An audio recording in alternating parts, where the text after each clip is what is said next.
Alright, this is my performance art project, video games as art. And I know it's not the usual kind of performance art that you would have, but I don't think I can really pull together something like that. I couldn't have the creative capacity to think of something like that. And I don't have the charisma to it either. So I saw the other people doing videos, so I figured I might as well try this. And the only video I could think of to talk about was for a certain amount of time was video games, because that's something that's pretty important to me personally. Um, I know Nate already did that, but this is hopefully different. So my project is based on a quote by Roger Ebert saying, "Video games can never be art."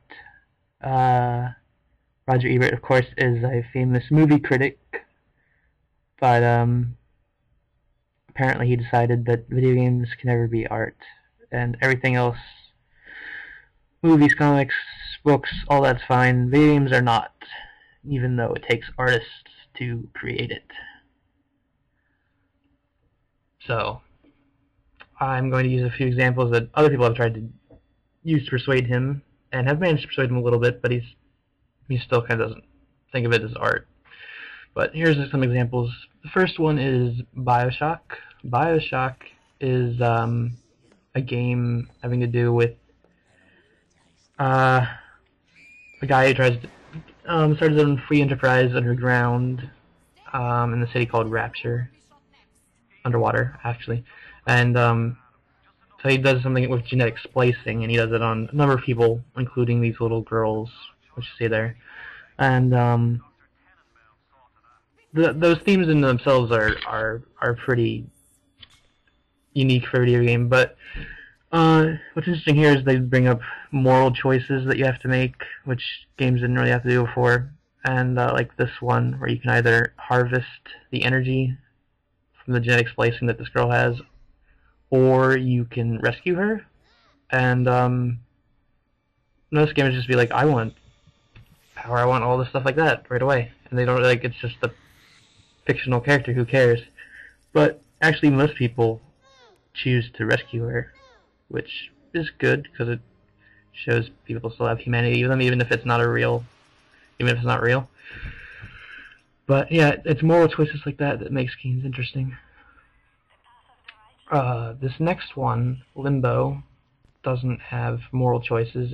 It's a puzzle game, but it's interesting in the design of it. It's completely black and white. The atmosphere is very quiet. There's really no sound except a few low bass notes, really rarely, and monsters make a few sounds. But the loudest sounds are actually when the hazards that would kill the player, which I guess is highlighting just the violence of it and just like the coldness of it. That's the design this developer was going for. So that's pretty unique on its own. It's pretty disturbing, but it definitely gets an effect on the audience, which is good. And it's cool because it doesn't really, you kind of make the story up, because they never really tell you. There's no cutscenes or voice acting. You kind of figure it out on your own, which is always interesting. The next one is Mass Effect, which is like a choose-your-own-adventure book, sci-fi choose-your-own-adventure book, but it's interesting in that it has quality, like the same qualities as you can see as a movie, which people have always wanted, to be able to have something like that in a movie. The video games can do that, and video games have always honestly been able to do that because you control the character. You don't just watch the character or read about the character. You are the character. So that's a unique form of art in itself. And you can see the graphics quality is pretty artistic in its own, pretty interesting. But there you can see you can make dialogue choices. You make choices throughout the game that impact the story. This is Mass Effect 2. The choices you made in Mass Effect 1 actually carry over to this game, and will carry over to the third one whenever that comes out. So it's a pretty interesting idea, and one of the main examples of artistic games out there today. Third one, Silent Hill 2. This is a horror game, or fourth one actually, horror game, and there's another genre that usually gets thrown under the bus along with sci-fi in terms of artistic quality, but this is pretty artistic for its psychological quality, which most of the Silent Hill games have.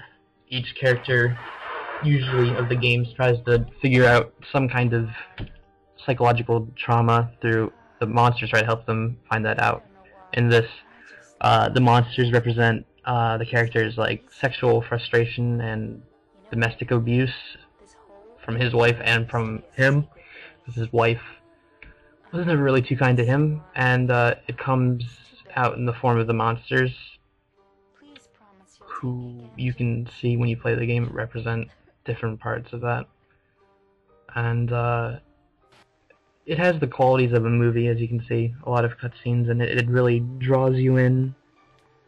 With the quiet kind of disturbing that the Japanese developers and producers both have kind of a knack for, over the American just shock value of it's scary slasher film stuff. So that's what's unique about this and what the series has always been known for, except for the recent ones done by American developers. The last video game I wanted to show is called Duke Nukem Forever, and it's a pretty good example of what a bunch of parents, non-gaming adults, Fox News judges think of video games today, with huge muscular characters shooting aliens and a bunch of inappropriate humor scattered throughout the game. Sex everywhere. And that's not what video games are like, but this is intentionally trying to be over the top, and sometimes people like Fox News just think that this is all video games are, unfortunately, and then that leads to a lot of censorship issues, and likes of which movies don't usually have to deal with, for whatever reason. They do the same kind of stuff, but they don't have to deal with that. They don't have to deal with censorship, and video games do. Like, sometimes in some countries they're not even released because they think, oh, this is so insulting, or we can't let our children see this, even though that's the reason why we have ratings. Anyway, that's my video, and I hope it fit for performance art a little bit.